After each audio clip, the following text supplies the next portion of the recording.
Eu enterrei o segredo dela no jardim da casa onde crescemos juntas como irmãs postiças, sob o limoeiro que o nosso avô plantou antes de a ditadura o levar. O cheiro da terra úmida misturava-se com o sal do mar de Cascais, e enquanto cavava, pensei que era isso que as famílias portuguesas faziam, enterravam os pecados para que as raízes não os desenterrassem. Mas o sangue dela, que pingava devagar da ferida que eu mesma lhe fizera, era o preço da minha liberdade, e dos meus filhos. Ninguém esperava que eu, a viúva devota, a mãe imaculada de Alfama, me transformasse na predadora que sempre soube que podia ser. E agora, com a sirene da polícia e quando na noite de Lisboa, eu sorria, porque a vingança não é um grito, é o silêncio que devora tudo.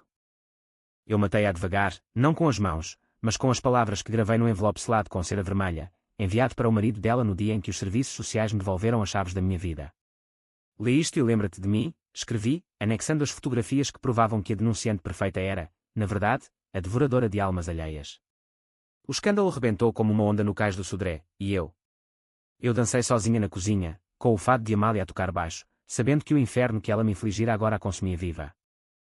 O sol de verão em Lisboa entrava pelas janelas gradeadas do meu apartamento em Alfama, pintando as paredes de um amarelo poeirente que me lembrava os dias em que ainda acreditava nas promessas das mulheres da família.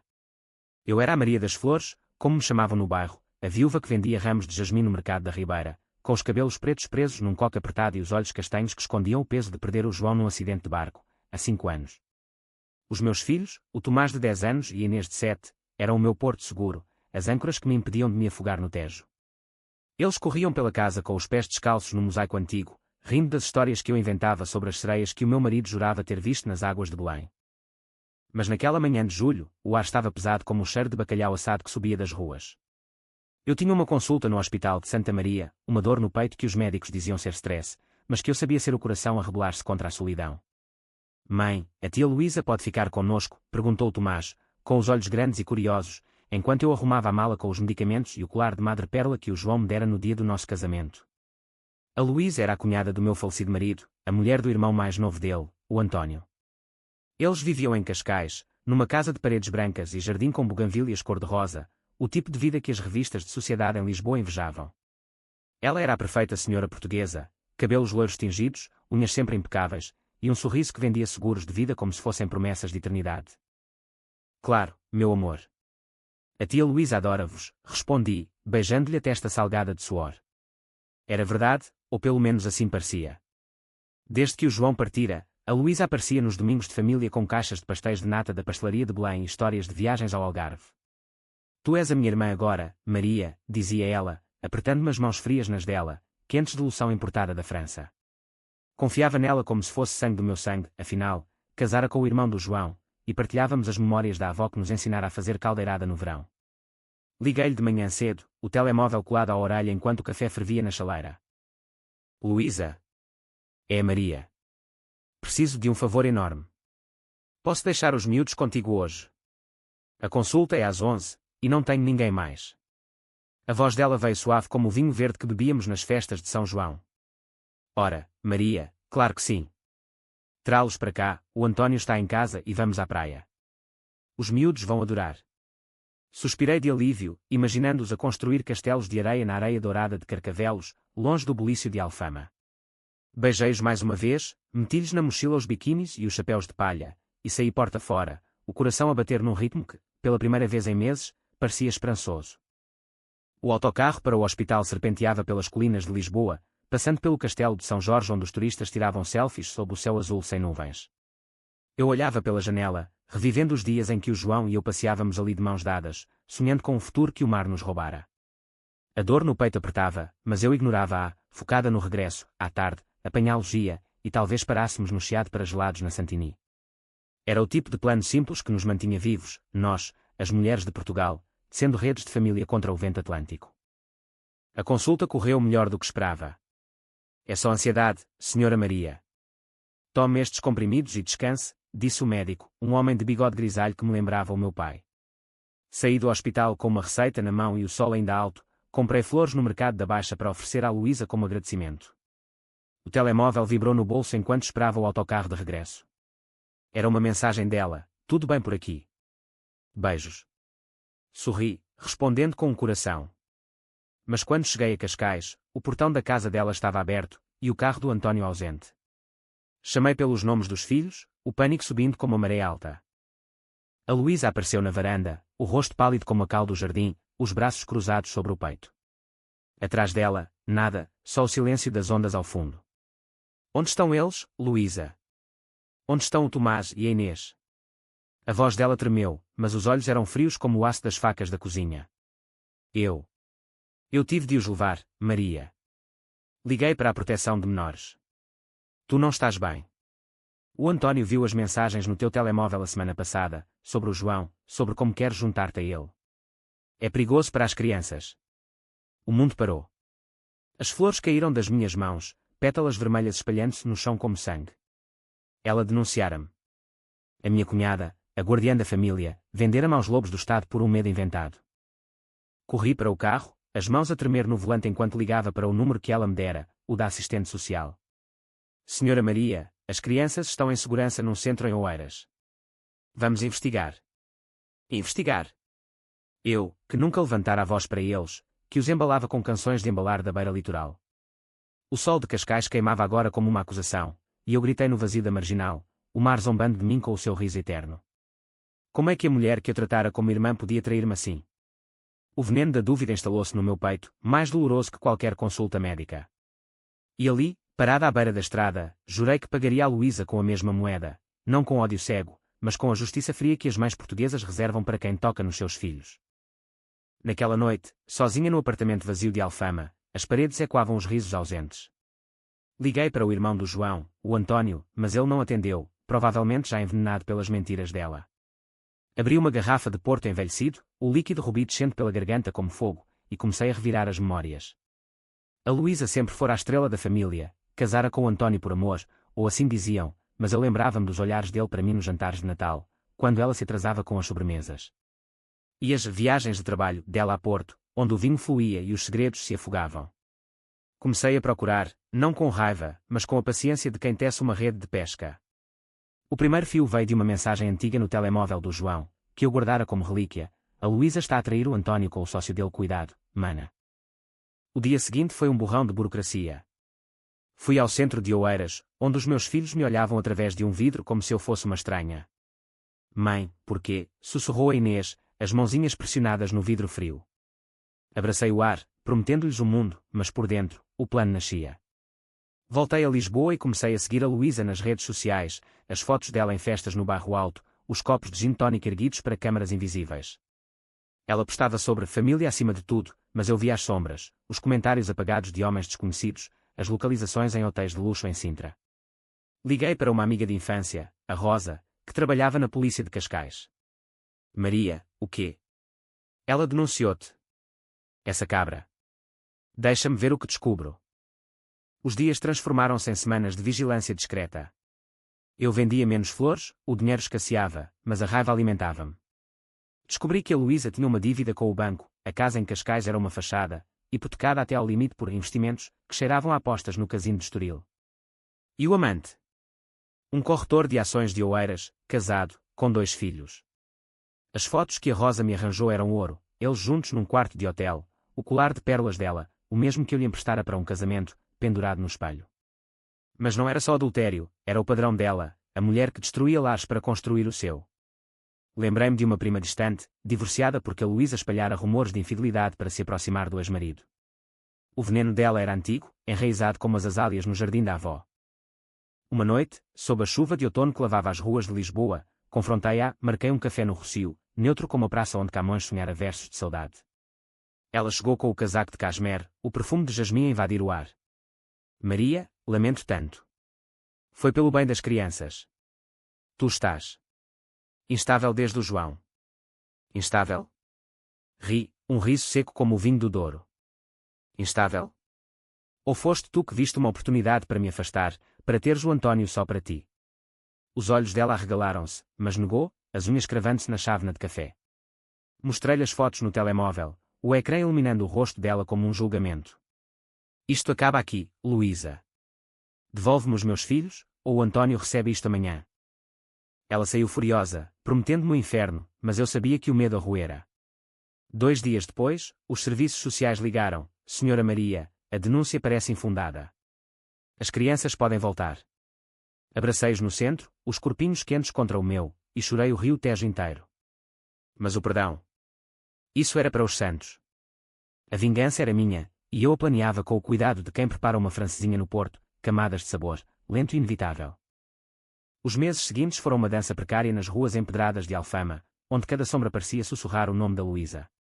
Os meus filhos voltaram, mas mudados, o Tomás acordava a gritar com pesadelos de senhoras más, e a Inês desenhava casas sem portas, como se o mundo a trancasse fora.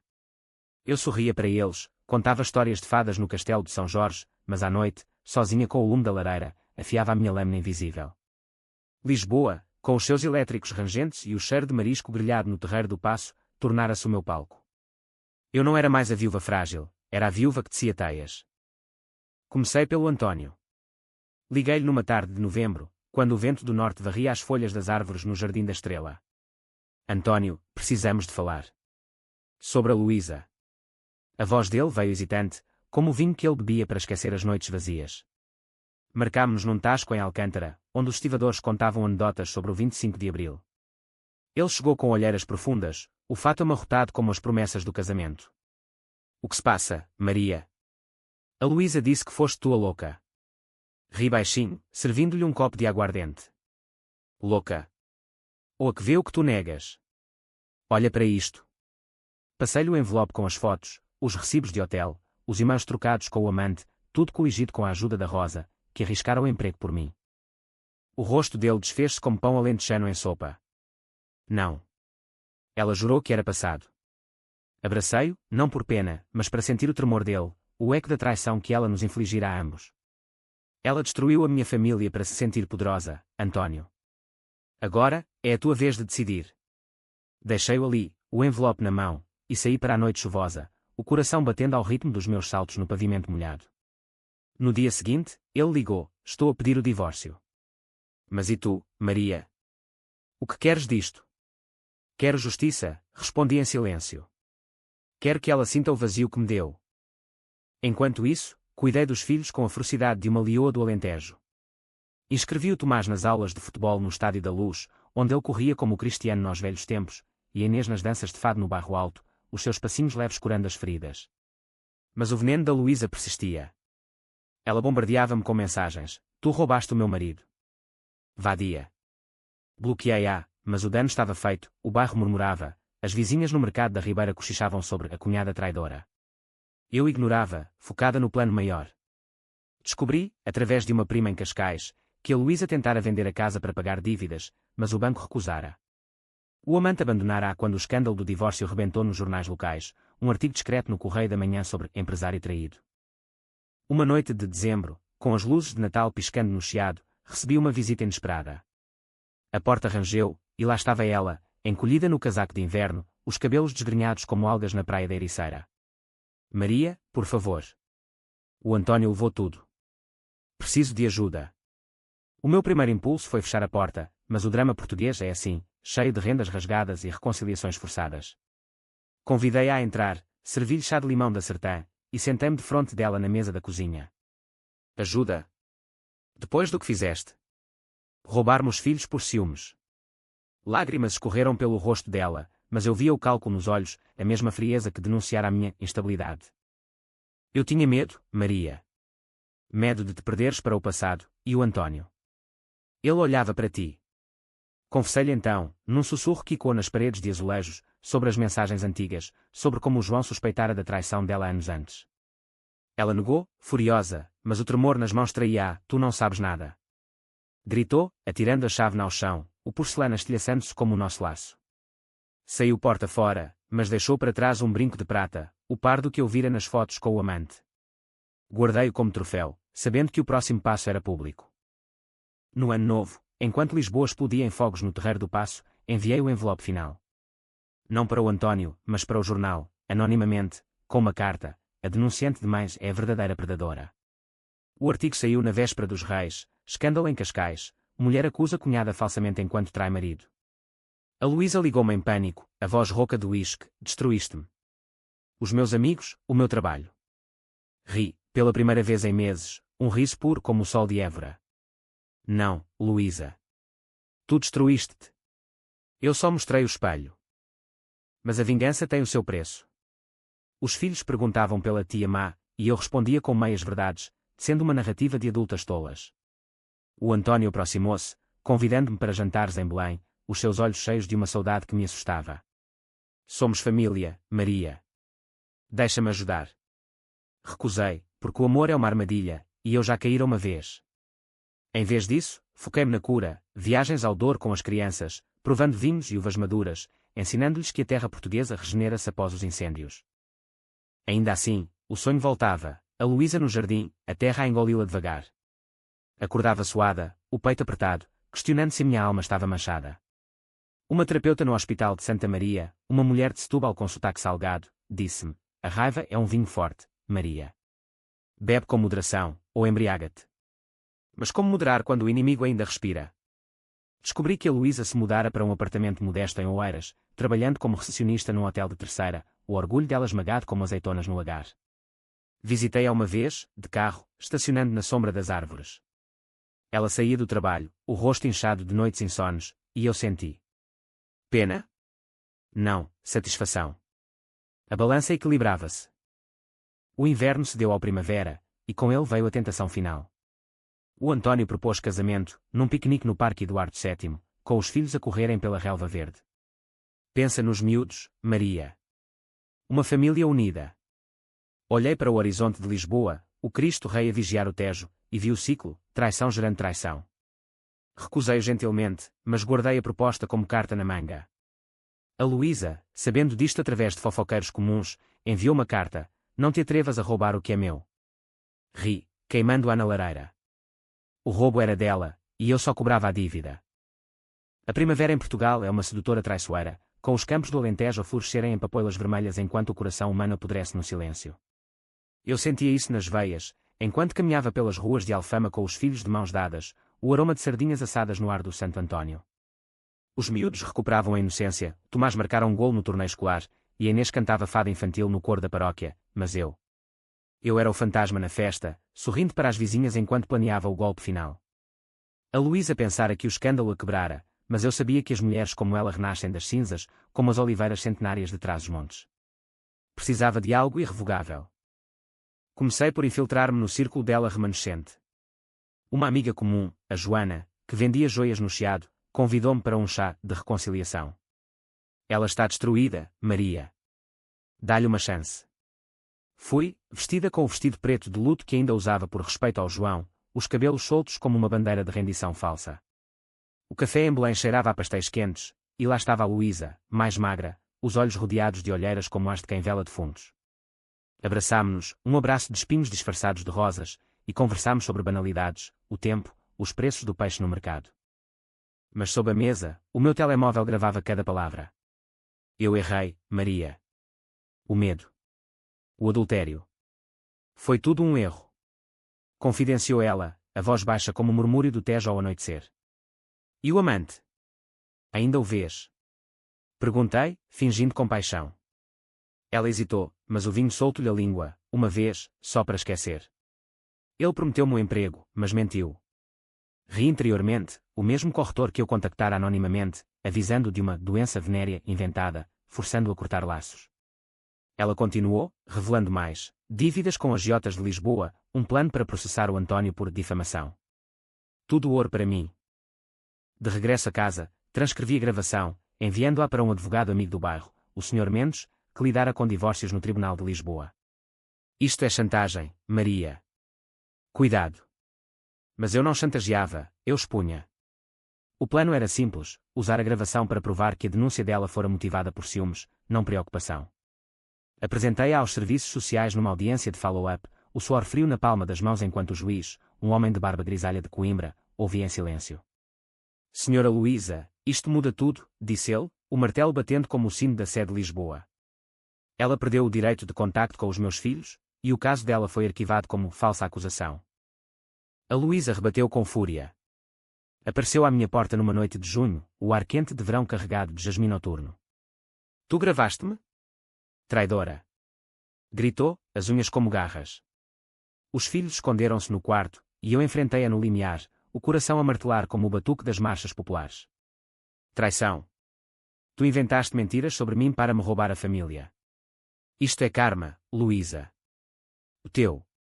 Ela cuspiu no chão, um gesto de aldeia que me gelou o sangue, e partiu, prometendo vingança. Mas o medo dela era palpável, como o cheiro de medo nos touros de São João. O verão trouxe uma trégua aparente. Viajámos a Nazaré, onde as ondas gigantes nos lembravam a fúria do mar que levara o João. Os filhos riam, construindo castelos na areia preta, e eu quase esqueci o ódio. Quase. O António persistia, enviando flores do mercado de Arroios, cartas cheias de promessas de um futuro em Cascais. Deixa o passado, Maria. Somos livres agora. Livre. Ri sozinha na praia, o sal secando nas lágrimas. Ele não via que o passado era a âncora que nos prendia, e a Luísa era o ferro enferrujado. Então veio o golpe dela. Num dia de agosto, enquanto eu vendia flores na Feira da Ladra, uma carta registada chegou, processo por difamação e assédio. A Luísa acusava-me de espalhar rumores sobre o adultério dela, exigindo indenização. O Sr. Mendes riu ao lê-la, é bluff. Ela não tem provas. Mas o stress apertou o meu peito novamente, forçando-me a mais comprimidos. Naquela noite, sonhei com o jardim da infância em Cascais, o limoeiro carregado, e a Luísa a cavar a própria sepultura. Acordei decidida, era tempo de o inferno se abrir. Contactei a imprensa de novo, desta vez o público, com uma história maior, mais traídas pelo sistema, como uma denúncia falsa destrói vidas em Portugal. Incluí a minha, anonimizada, mas com detalhes suficientes para ligar à dela. O artigo saiu com uma foto de estoque de uma mãe abraçando filhos no Tejo, e o backlash foi imediato. A Luísa perdeu o emprego no hotel, conflito de interesses, disseram. Ela ligou-me, soluçando, para Maria. Eu admito tudo. Fui eu que roubei as joias da tua mãe para pagar dívidas, e culpei-te indiretamente. Admite. Tartar? Gravei a chamada, guardando-a como munição. O outono trouxe colheitas amargas. O processo dela foi arquivado por falta de fundos, ela declarara falência, e o António, agora divorciado, mudou-se para o Porto, fugindo dos ecos. Cuida-te, Maria, escreveu ele numa última mensagem. Cuido, respondi, mas sozinha. Os filhos cresciam, o Tomás a tornar-se um rapaz alto como o pai, a Inês com a voz de fadista em potência. Ensinava-lhes sobre lealdade, sobre como as famílias portuguesas são como o vinho, envelhecem, azedam, mas às vezes produzem um néctar mais doce. Mas a Luísa não parava. Descobri que ela se aliara a um grupo de vítimas de difamação online, espalhando a minha história torcida em fóruns de mães de Lisboa. A viúva louca que persegue cunhadas. O veneno digital espalhava-se como fogo em pinhais secos. Contratei um hacker amigo da Rosa, um miúdo de chelas com tatuagens de dragões, para rastrear. Encontramos e-mails. Ela planeava uma nova denúncia, desta vez contra mim por manipulação emocional das crianças. O limite fora cruzado. Numa noite de novembro, chuvosa como o dilúvio de Noé, dirigi até Oeiras, o carro a cortar a neblina da ponte 25 de Abril. Estacionei de frente do prédio dela, um bloco cinzento de betão que cheirava a mofo e arrependimentos. Esperei, o motor a roncar baixo, até ela sair para o lixo. Aproximei-me por trás, a adrenalina a pulsar como o sangue nas touradas de barrancos. Luísa. Virei-a, o rosto dela iluminado pelo farol, medo puro, como o de uma lebre no Alentejo. Acaba isto, ou eu acabo contigo. Mostrei-lhe a gravação da confissão, o telemóvel como uma arma. Ela caiu de joelhos na poça, soluçando, eu. Eu fiz tudo por inveja. Tu tinhas o João, os filhos perfeitos. Eu queria isso. Inveja. A raiz de tudo, podre como ficos caídos. Deixei-a ali, na chuva, e parti, o coração leve pela primeira vez. Mas o sono não veio fácil. Questionava-me, era vingança ou sobrevivência? A terapeuta diria ambos, mas eu via a linha borrada entre justiça e ódio.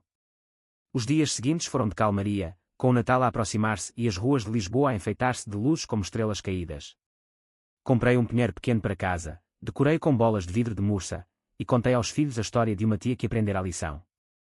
Mas no fundo, sabia que o ciclo não acabara, a Luísa era resiliente, como as mulheres que costuram redes de pesca após tempestades. O Natal em Alfama é um bálsamo para almas feridas, com o cheiro de rabanadas fritas e o som de canções de janeiras e quando nas travessas estreitas. Eu preparava a mesa com o melhor da tradição portuguesa, bacalhau à consoada, vinhos do Dão, os filhos de olhos brilhantes à espera do menino Jesus. Mas sob a alegria, o plano fervia como o caldo verde no tacho. A Luísa enviara uma carta de paz através da Joana, deixa-nos reconstruir, pela família. Reconstruir. Como quem reconstrói uma casa após o terremoto de 1755, com as fissuras ainda visíveis nas paredes. Respondi com silêncio, mas internamente, tecia o fim. O ano novo trouxe revelações. A Rosa, com acesso a registros policiais, descobriu que a Luísa tivera um aborto há anos, escondido da família, o filho do amante anterior, perdido num hospital de Setúbal. Foi isso que a torceu, Maria. A inveja veio daí. Compreendi, num flash de empatia indesejada, mas a compaixão não apaga dívidas. Usei isso, enviei-lhe anonimamente um relatório médico falso, sugerindo que o stress dela causara o problema, com uma nota: os teus pecados voltam para te assombrar. Ela enlouqueceu, ligando para o antigo amante, gritando acusações que eu gravara através de um microfone escondido no carro dela, plantado pelo Ecker de Chelas. O inverno de 2026 foi rigoroso, com nevões raros em Serra da Estrela que nos isolaram como ermitas. Fomos para lá, eu e os filhos, alugando uma cabana de granito onde o ar era puro como o licor de medronho. Ali, longe de Lisboa, contei-lhes a verdade diluída. A tia Luísa estava zangada porque queria ser mãe, mas o destino foi cruel. Tomás franziu o sobrolho, mas porque nos tirou de ti, mãe? Abracei-o, o fogo da lareira crepitando. Porque às vezes, as pessoas magoadas magoam os outros. Mas nós somos mais fortes. Ensinei-os a esquiar nas encostas brancas, risos e quando como sinos de ano novo, e por momentos, a vingança pareceu distante. De regresso, o golpe final materializou-se. O António regressara do Porto, agora dono de uma pequena vinícola no Douro, convidando-me para uma prova de vinhos em Régua. Fui, não por ele, mas para usar o terreno. Lá, sob as vinhas em socalcos que pareciam escadarias para o céu, confessei-lhe tudo, as gravações, os planos, a minha alma dividida. Eu amava-te sempre, Maria, mas a Luísa. Ela era o veneno. Beijámo-nos ali, entre barricas de carvalho, um beijo salgado de uvas maduras. Mas era tática, gravei a conversa dele admitindo que financiara as dívidas dela com dinheiro da família, roubado ao espólio do João. Enviei a gravação para a Luísa, com uma mensagem: o teu marido era cúmplice. Agora, estás sozinha. Ela respondeu com um grito num voicemail: mata-me, se quiseres. Acaba com isto. Não matei, mas o desespero dela levou-a ao limite. Descobri, através da Rosa, que tentara suicídio com comprimidos, internada no hospital de Cascais. Visitei-a no quarto estéril, flores de jasmim na mão, ironia cruel. Porquê, Maria? Porquê não parar? Os olhos dela, ingestados, imploravam. Porque tu começaste, Luísa. E as mães portuguesas protegem os seus com unhas e dentes. Saí, deixando as flores murcharem na mesa de cabeceira. A primavera rebentou com escândalos. O artigo no Expresso ligou os pontos: rede de traições familiares, de denúncia falsa à tentativa de suicídio. A Luísa tornou-se persona non grata, mudando-se para o Algarve, um emprego sazonal em Faro como empregada de mesa. O António propôs casamento de novo, desta vez em sério, mas recusei. O amor não se constrói em ruínas. Ele partiu, magoado, mas livre. Os filhos floresceram, o Tomás ganhou uma bolsa para o colégio em Lisboa, a Inês cantou no Festival de Fado de Coimbra. Mas o vazio crescia em mim. A terapeuta avisara: a vingança é um espelho quebrado, corta quem segura. Comecei a beber mais Porto à noite, revivendo as noites com o João no Mirador de Santa Catarina. Sonhos com o limoeiro voltavam, agora com o meu sangue a regar as raízes. Decidi confrontar o passado, viajei a Cascais, ao jardim da infância, e cavei sob o limoeiro. Encontrei uma caixa velha, cartas da avó, fotos de família unida. Enterrei ali o brinco dela, o telemóvel com gravações, um símbolo de fim. Ou assim pensei. Uma carta chegou de Faro: volto para te destruir, Maria. Tu roubaste a minha vida. O ciclo recomeçava, mas eu estava preparada. Liguei para a Rosa, Vigiena. O verão de 2026 trouxe calor opressivo, como o fogo de um touro enfurecido. Os filhos foram para um acampamento em Sintra, e eu, sozinha em Alfama, planeei o enterro final. Não literal, mas simbólico, uma reunião familiar forçada, no restaurante onde o João e eu nos conhecêramos, no Bairro Alto. Convidei-a por e-mail anónimo, prometendo paz e indenização. Ela veio, esguia como uma sombra, o rosto endurecido pelo sol do sul. Sentei-me de fronte, o vinho tinto como sangue. Acaba, Luísa. Assina isto, uma confissão pública da denúncia falsa, e eu paro. Ela riu, amarga. E se não? Mostrei-lhe o dossiê final, tudo, desde o aborto ao suicídio, provas irrefutáveis. Então, o mundo sabe que tentaste matar-te por culpa tua. Assinou, as mãos trêmulas, e partiu para sempre, jurando silêncio. Senti alívio, mas vazio. O restaurante ecoava com fado, e eu chorei pela mulher que fôramos, irmãs postiças, unidas pelo mar. A vingança vencera, mas a custo da alma. O outono de 2026 pintou Lisboa de tons ocre e castanho, como as folhas caídas no rocio onde os pombos bicavam migalhas de pastéis de nata. Eu caminhava devagar, o peso da vitória curvando-me como o arco da Rua Augusta após uma tempestade. Os filhos notavam: mãe, estás triste? Perguntava a Inês, os olhos grandes como os da avó. Não, filha. Só cansada. Mas era mentira, a vingança deixara-me oca, como uma garrafa de moscatel esvaziada na festa de São Martinho. A Luísa desaparecera no Algarve, mas os ecos dela perseguiam-me nos sonhos, o seu rosto suplicante no hospital, o rasgar do papel da confissão. Foquei-me na cura. Inscrevi-me num curso de escrita no Ateneu de Lisboa, onde mulheres como eu, viúvas, divorciadas, sobreviventes, teciam histórias de resiliência. Escrevi sobre o João, sobre as ondas da Nazaré que o levaram, e indiretamente, sobre a cunhada que tentara afogar-me.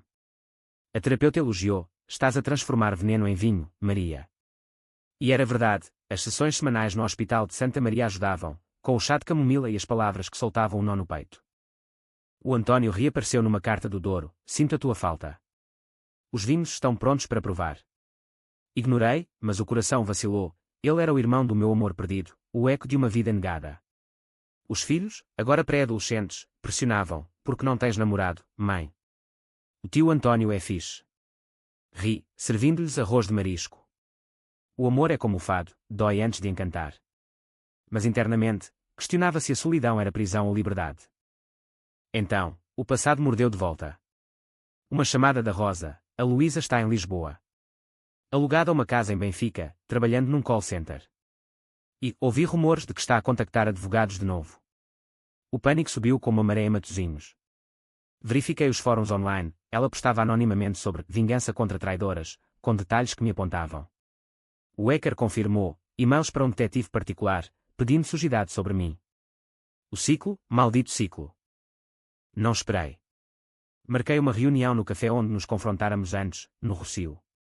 Ela chegou pontual, mais composta, com um casaco novo de faro e o cabelo preso num rabo de cavalo que a rejuvenescia. O que queres agora, Maria? A confissão não bastou. Sentei-me, o bulo de chá fumegante entre nós como uma barreira. Basta de jogos, Luísa. Ou eu publico tudo, o aborto, o suicídio, as dívidas. Os olhos dela flamejaram, mas havia cansaço. Tu não entendes. Perdi tudo por tua causa. O António, a casa, o respeito. Quero só paz. Paz. Ri, amarga. Paz é o que me roubaste quando denunciaste. Os meus filhos choraram por ti. Falámos horas, o sol poente tingindo a Praça de Ouro, e pela primeira vez, vi a mulher por trás da máscara, uma rapariga de Cascais que sonhara com príncipes, mas casara com um homem morno e traíra por desespero. Eu invejava-te, sim. Tu tinhas o amor verdadeiro. Confessei então o meu próprio segredo: após a morte do João, eu bebera demais, ignorara os filhos por noites de luto. Talvez a denúncia tivesse um grão de verdade. Mas o perdão? Ainda não. Saí dali com uma trégua frágil, ela jurou parar, em troca de silêncio mútuo. Mas não confiei. Plantei sementes, avisei o call center dela sobre instabilidade emocional, baseado na tentativa de suicídio. Perdeu o emprego dias depois. Ela revidou com uma carta venenosa: tu és o monstro. Monstro. Espelho, pensei, queimando-a na lareira. O inverno trouxe neve em Lisboa, rara como um milagre, e com ela, reflexão.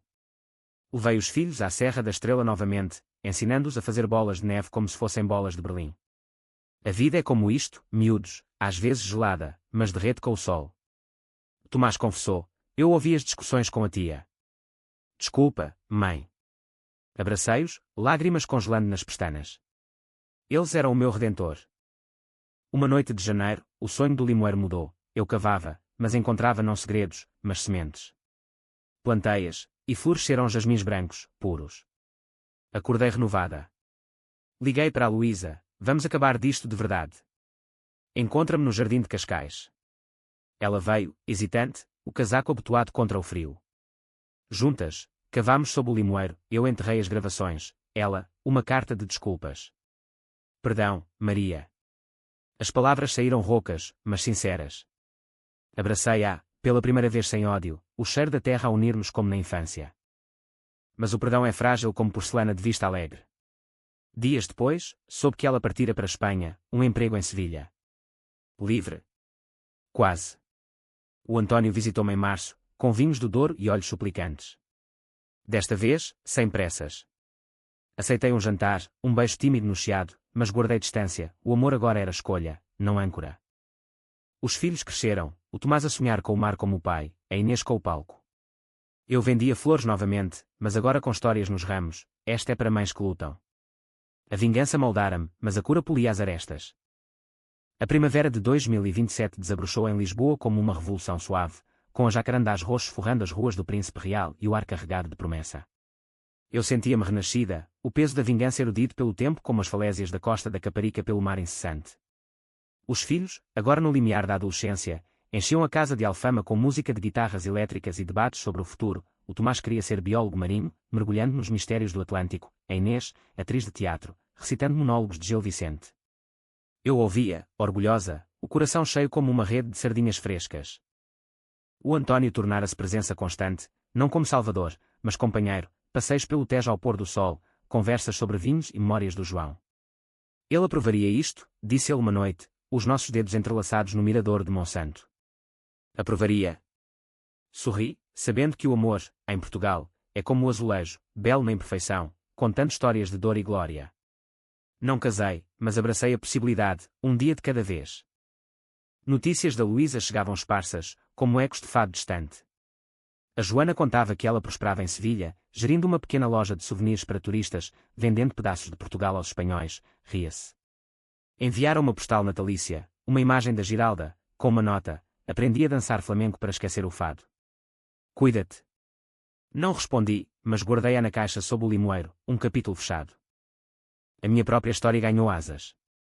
O curso de escrita levou a um livro, Sombras no Tejo, uma mãe traída, semi-autobiográfico, publicado por uma editora de Coimbra. Lançado no Livraria Bertrand, o mais antigo do mundo, com filas de leitores curiosos pelas ruas empedradas. Assinava dedicatórias, para quem luta em silêncio. O sucesso trouxe entrevistas na RTP, onde contei a essência sem nomes, a denúncia, a dor, a redenção. A família é o nosso oceano, disse eu, às vezes calmo, às vezes furioso, mas sempre nos leva para casa. Os filhos liam trechos, o Tomás corando: és uma heroína, mãe. Heroína. Não, humana, falível, como as santas de Fátima que choram sangue de cera. A terapeuta aposentara-se, mas as suas palavras ecoavam: a vingança foi o teu escuro, a cura, a tua luz. Viajava agora, com o António, ao Douro para colheitas de uvas, ao Algarve para pôres do sol em lagos, ensinando os filhos que Portugal é um mosaico de dores e alegrias. Um verão, regressámos a Cascais. O jardim do limoeiro florescera, frutos amarelos pendurados como sinos. Levei os filhos lá, contando a história completa, a traição, a luta, o perdão comprado a caro custo. A tia Luísa errou, mas todos erramos. Plantámos uma muda nova, as raízes entrelaçando-se como destinos. Tomás perguntou: arrependes-te? Olhei para o mar, azul infinito. Não. Foi necessário. Mas escolho não repetir. Anos fluíram como o vinho no copo. Tomás formou-se em Biologia, trabalhando no Aquário de Lisboa. A Inês estreou numa peça no Dona Maria II, o seu fado moderno encantando plateias. Eu, com cabelos grisalhos como as oliveiras da herdade, geri uma florista no Chiado, especializada em ramos de reconciliação. O António e eu vivíamos juntos em Alfama, uma vida quieta de jantares com bacalhau e conversas sobre o que viria. A Luísa regressou uma vez, em 2030, para um funeral familiar. A avó partira, centenária como as muralhas de Óbidos. Encontrámo-nos no cemitério de Cascais, sob chuva fina. Ela, envelhecida mas serena, com um neto ao colo de um casamento tardio na Andaluzia. Maria. Abraçámo-nos, sem palavras, o limoeiro ao fundo testemunha muda. Paz, sussurrei. Ela assentiu, os olhos úmidos. Partiu no dia seguinte, mas deixou o neto a brincar no jardim, um ciclo renovado. Agora, aos 55, sento-me na varanda de Alfama, o Tejo a brilhar ao entardecer, um copo de porto na mão. A vingança foi o meu furacão, arrasando tudo, mas do destroço nasceu uma mulher mais forte, como as casas de Lisboa após o terremoto. Ensinei aos filhos: o ódio corrói, mas o perdão liberta, devagar, como o sol derrete a neve. E quando o fado toca baixo, de Amália ou de uma fadista nova, fecho os olhos e agradeço, pela traição que me forjou, pela família que resistiu, pelo mar que tudo leva e traz. A vida, afinal, é uma história sem fim, drama, lágrimas, risos, tecida no tear português de saudade e esperança.